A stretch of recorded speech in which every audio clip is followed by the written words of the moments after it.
Kariz qo'shoqlari. Kariz Uyg'urlarning g'ayriy moddiy madaniyatiga tava bo'lgan buyuk boyliqlarning biri. Kariz to'g'risida tarixdan bo'yan nihoyatda ko'p qo'shoqlar ijod qilingan.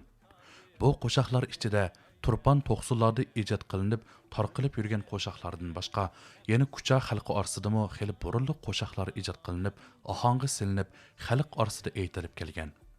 Kucha xalqi orasidagi kariz qo'shoqlari yoki naqshsini Kuchalik usta tamburchi va xalq qo'shoqchisi Elimoxun Xalpat 1920-yillar atrofida Kuchada haqiqiy bo'lib o'tgan voqeaga asosan Maqsud Xo'jani masxara qilib ijod qilgan.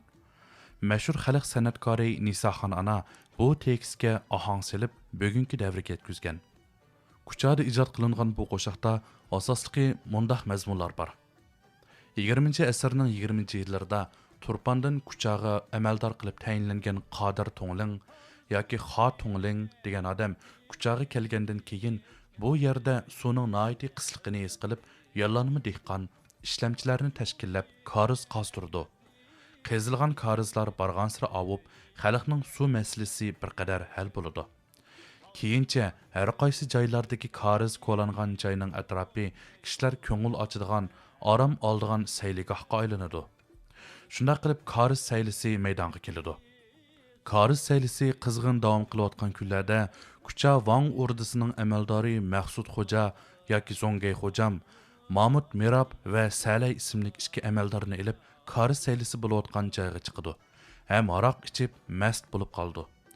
U yana mastligiga qaramay yo'g'onchilik qilib, ot chaptirib ketib, otdan yiqilib tushib o'lib ketdi. Shuning bilan bu voqea butun Kucha shoyar tavasiga pur ketdi va bu vaqtda naqsh paydo bo'ldi.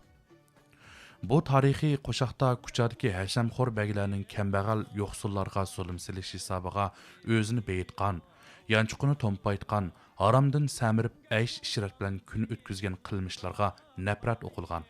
Beg amaldorlarining chekirini oshgan rohat farog'atlari, oxir xalqning qarg'ishiga ketgan o'limi masxar qilingan. Bu qo'shoq yosh avlodlarga o'tmishini unutib qolmaslikning lozimligini tushundirdi hamda Uyg'ur xalqining kariz madaniyatini o'rganish va dunyoga tunutishda kariz madaniyatining tarixiy rolini tadqiq qilishda zo'r ahamiyatga ega.